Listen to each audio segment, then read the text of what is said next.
The American President Donald Trump hosted his South African counterpart Cyril Ramaphosa for what can only be described as a very contentious Oval Office meeting.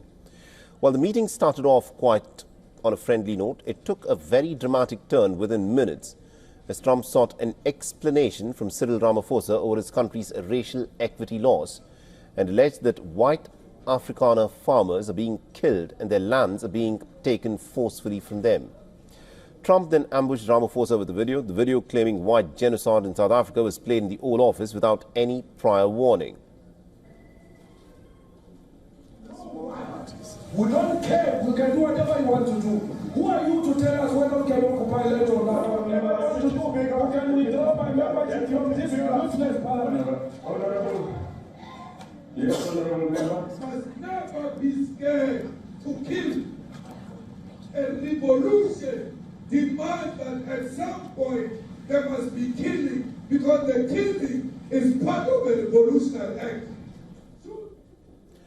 Ramaphosa tried to explain that there was no attack on white Afrikaners exclusively and that crime is a major problem in South Africa and it affects all South Africans. Now, urging for a calm diplomatic discussion, he said that we were taught by Mandela to talk through our problems.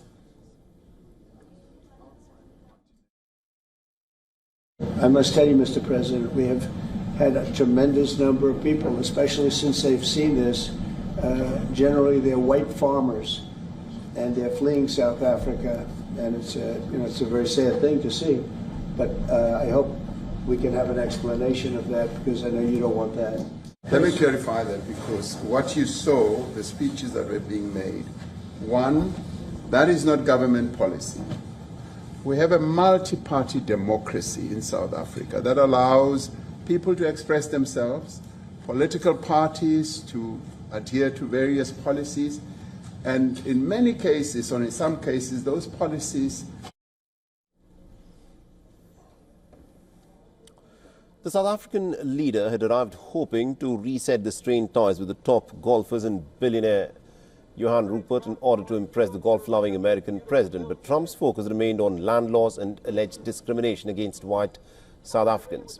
His billionaire ally Elon Musk, who joined the meeting, had also criticized the South Africa's black empowerment policies. Ramaphosa rejected claims of genocide, insisting that land reform is about justice and not about revenge. South African officials say that most murder victims are black men in urban areas and not white farmers. Around the world, including here in the United States. What is your message to the entire African?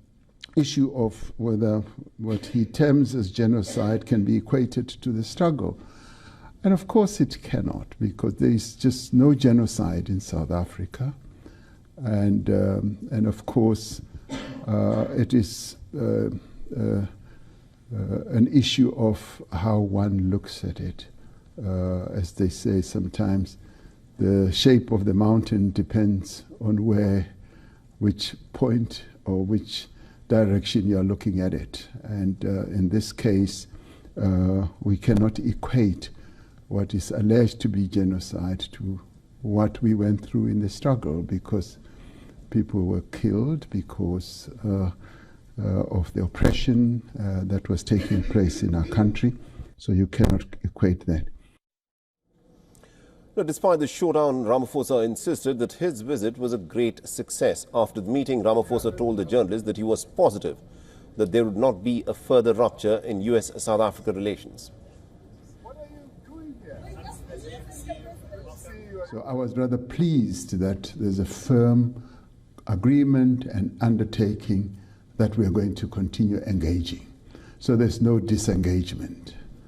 For us, that was one of the key outcomes that we had wanted. The South African president further added that he expects Donald Trump to attend the G20 summit in Johannesburg in November, despite the showdown at the White House. And our correspondent Calden Ongwu has been tracking the story very closely for us from Johannesburg and has sent us this report. Listen in. South Africans stuck to their TVs and phones to watch the much-anticipated meeting between President Ramaphosa and President Trump at the Oval Office on Wednesday. Every small details, like the handshake, was being closely watched. While some South Africans seemed frustrated that Ramaphosa did not clear the air on genocide, others applauded him for remaining calm, collected and stately throughout. Some experts have described Ramaphosa as a clever negotiator and said he was very strategic in choosing his entourage. In places where he needed to speak, he did, and the rest he let his entourage do the work.